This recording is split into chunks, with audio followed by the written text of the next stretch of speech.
segar buat ketua yayasan. Kalau beliau sudah hampir menangis, kayaknya beliau akan beneran menangis kalau 21 juta nggak kebayar. Insya Allah diberesin sama Pak Camat. 21 juta banyak atau sedikit, Bu? Ini yang sedikit nih, nenek-nenek.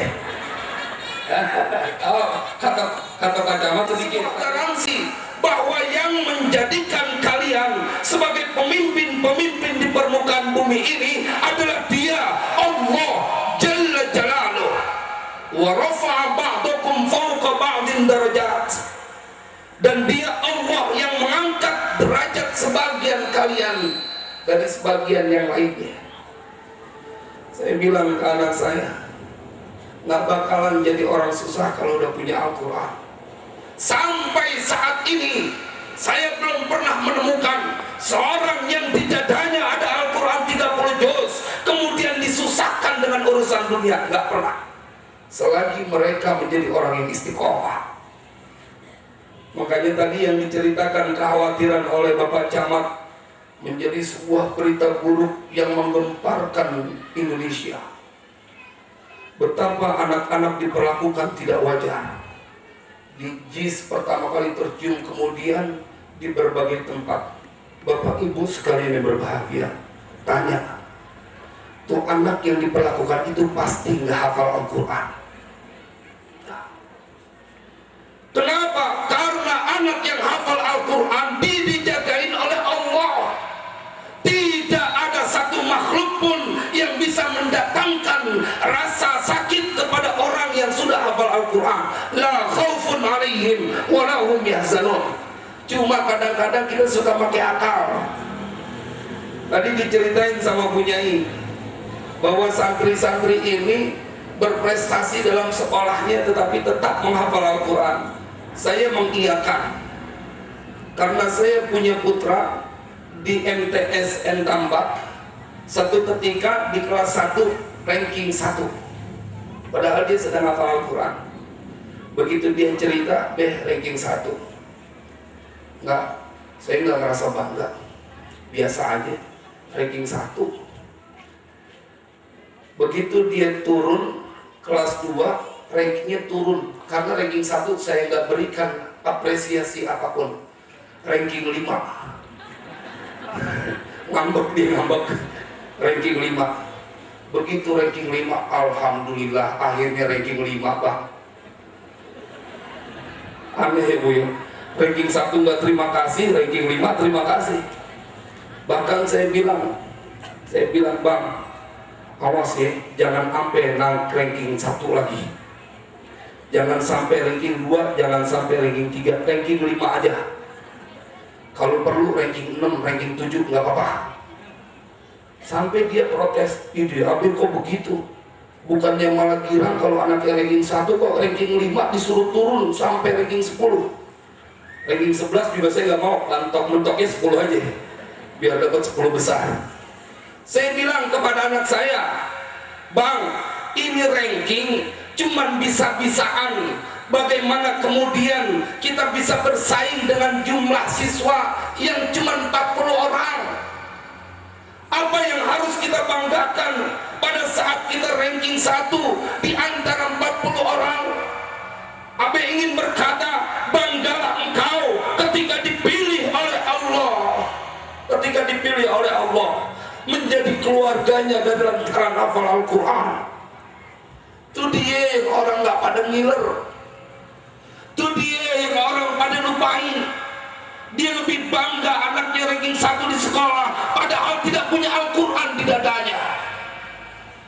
Bu, saya punya cerita dan ini pernah saya sampaikan di majlis-majlis Khatmul Quran, bahwa ada seorang jamaah saya yang tadi saya sempat ngobrol sama Romo Kiai, bahwa ada seorang pemuda yang sampai berani sedekahnya 550 juta buat Istana Al-Quran. Umurnya baru 45 tahun, Pak. Di pesantren depan harganya 1,5 miliar. Beliau nyumbang 550 juta. 45 tahun. Berarti kalau 21 juta kecil benar. diceritain lagi di depan umum. Pak Camat denger lagi, Pak Camat orangnya nggak enakan, pasti pulang begini langsung dibayar kan semuanya. Saya nggak mau tahu loh. Amin, amin bro, amin. Kelihatan dari wajah beliau tidak ada raut berat ketika saya bilang mau melunasi 21 juta. Jamaah sekalian yang berbahagia, beliau cerita, Ustaz, karena beliau minta didoakan oleh santri-santri, pengen ngejual perusahaannya, harganya nggak mahal, cuma 15 juta. Gedean mana 21 juta sama 15 juta? Hah? Sama duit kenal-kenal banget. Tetapi mata uangnya mata uang dolar, 15 juta dolar. Berarti harganya 150 miliar kurang lebih. Karena perusahaan yang mau dijual perusahaan pesawat. Ini nyumbangnya 550 juta, dia punya perusahaan pesawat. Jemaah sekalian yang berbahagia, ternyata datang seorang pembeli yang umurnya sama 45 tahun juga. Tetapi yang menariknya, nih saya punya jamaah datang cerita, Ustaz mau tahu nggak, hari ini pertemuan saya luar biasa. Selain dia ingin membeli perusahaan yang harganya 15 juta dolar, seharga dengan 150 miliar, itu orang sejalan dengan kita Ustaz. Sejalannya bagaimana? Tuh orang yang mau bayarin, seorang miliarder yang dia mau bayarin perusahaan harganya 150 juta, dia punya anak pertama, umurnya 14 tahun, persis sama dengan anak saya, ternyata udah hafal Al-Quran 30 juz. Bapaknya miliarder,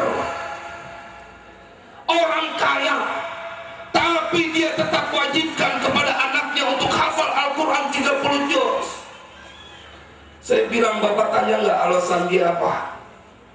Dia bilang, saya tanya Ustaz. Kemudian jawaban dia sangat menyayat hati saya. Jawabannya apa? Dia bilang, nah kalau buat urusan dunia gampang, jangan takut lah, jangan takut. Harta ayah cukup.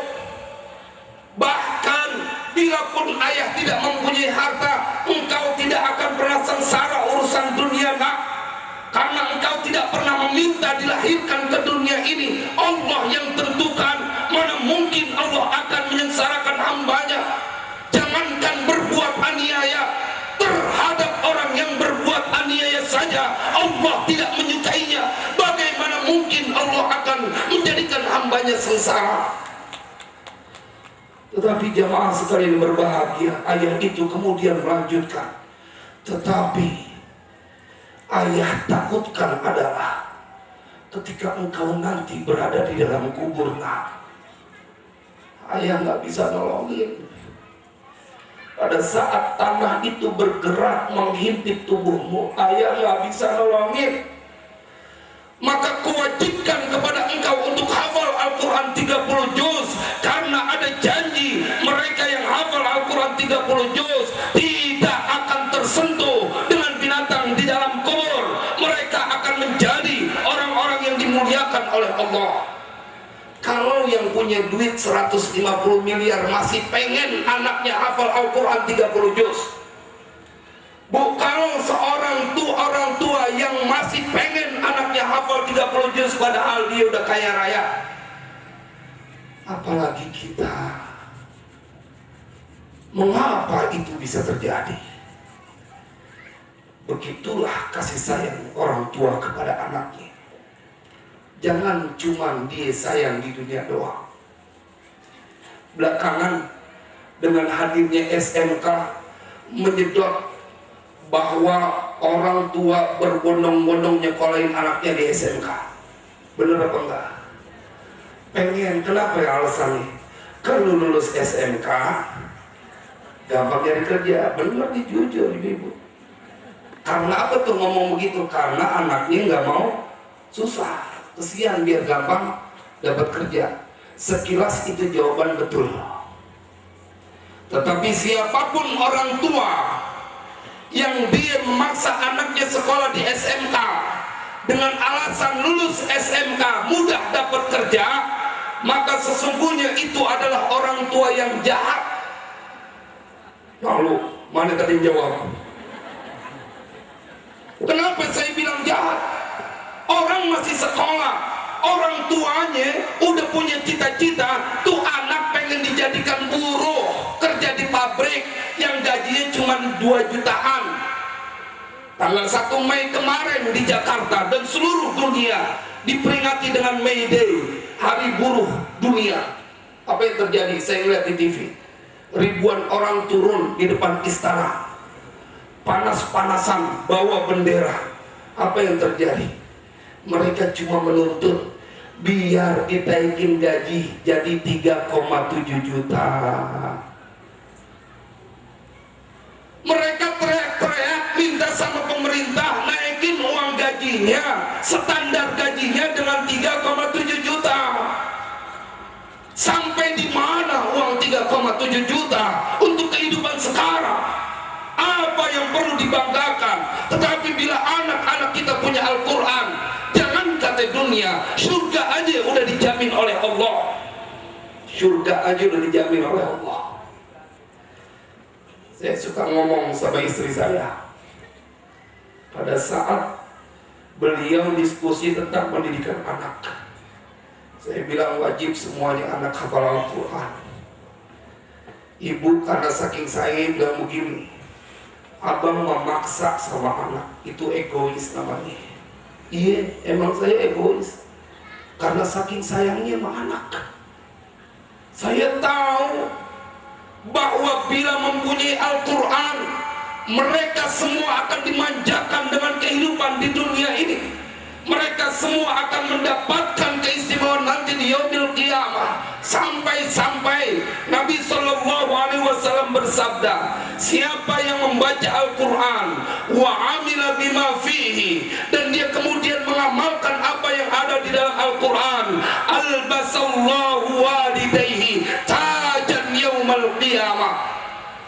Siapa orang yang punya anak seperti itu, maka kedua orang tuanya nanti di yaumil qiyamah dipakein mahkota oleh Allah Jalla Jalaluh.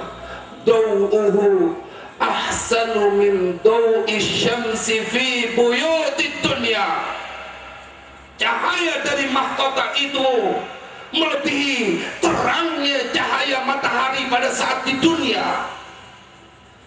Kemudian hadis itu ditutup dengan sebuah pertanyaan, fama zannukum billadhi amila bihada.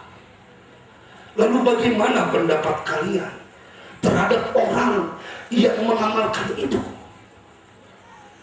Gara-gara anak hafal Al-Quran, gara-gara anak istiqomah dengan Al-Quran, maka kedua orang tuanya, kata Nabi SAW, nanti di yaumil qiyamah dipakaikan mahkota yang cahayanya melebihi cahaya matahari.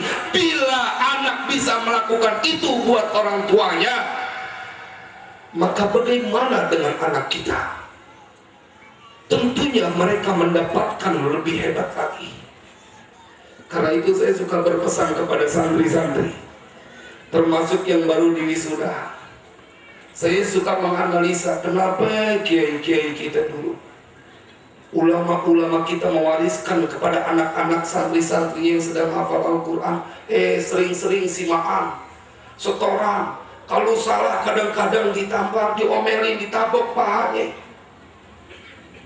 Saya mendapatkan cerita itu dari banyak santri yang mendapatkan perlakuan dari kiai-kiai ketika menghafal Al-Quran, setoran, kemudian lupa, ditabok dia punya paha. Sekilas ini merupakan rasa yang bisa kita jadikan sebuah, kok bisa begitu? Ternyata jamaah sekalian yang berbahagia, kiai-kiai kita, ulama-ulama kita, mereka mempersiapkan santri-santrinya. Nanti waktu mereka setoran langsung di hadapan Allah Jalla Jalaluh, bahkan harus tartil. Iqra wartaqi kama turattilu fid dunya fa inna manzilataka inda akhir surati taqra'uha. Nanti buat orang-orang yang hafal Al-Quran, yuqalu li sahibil Quran, akan dikatakan kepada para penghafal Al-Quran di yaumil qiyamah, baca dan naiklah engkau seperti engkau dulu membacanya tartil pada saat di dunia, karena sesungguhnya tempatmu di surga sesuai dengan akhir bacaanmu. Lihat, banyak sekali hikmah dari hadis ini. Pertama, buat orang yang hafal Al-Quran tidak ada istilah surga neraka. Mereka yang hafal Al-Quran dan istiqomah dengan Al-Quran, mereka cuma dikasih urusan oleh Allah untuk setoran nanti di yaumil qiyamah. Pada saat dia setorannya sama Allah ternyata lancarnya cuma sampai 20 juz, maka tempatnya khusus. Bila dia selesai sampai 30 juz, maka tempatnya paling tertinggi, tidak berbicara neraka. Seakan Nabi ingin menginformasikan mereka yang hafal Al-Quran jangan pernah ketakutan. Mereka yang hafal Al-Quran memang mempunyai kedudukan yang luar biasa. Makanya buat ibu bapak yang ada di sini, yang pengen melihat anaknya jadi orang bahagia, pilihannya cuma satu: taruh di pondok pesantren, suruh dia ngafal Al-Quran, suruh dekat dengan Allah. Mana ada keluarganya lurah yang susah? Nggak ada. Saya selalu sampaikan ini buat analogi kita. Mana ada keluarganya Pak Camat, maaf nih saya Pak Camat, yang hidupnya sengsara? Nggak ada. Mana ada keluarganya menteri yang hidupnya susah? Nggak ada. Mana ada yang keluarganya presiden mengemis sengsara urusan dunia? Tidak pernah ada. Kalau jadi keluarganya makhluk segitu mulianya, apalagi bila menjadi keluarganya Allah Jalla Jalaluhu. Keluarganya Allah, Bu. Pada saat nanti kita mati, kita masuk ke dalam kubur, anak kita yang membacain. Saya kebetulan bersama ibu saya. Saya azam ketika membaca cerita bagaimana Nabi Sallallahu Alaihi Wasallam begitu khawatir dengan peristiwa di dalam kubur, sampai diceritakan oleh Sayyidatuna Aisyah, Nabi tidak pernah lupa berdoa terbebas atau perlindungan dari siksa kubur setiap habis tahiyat akhir.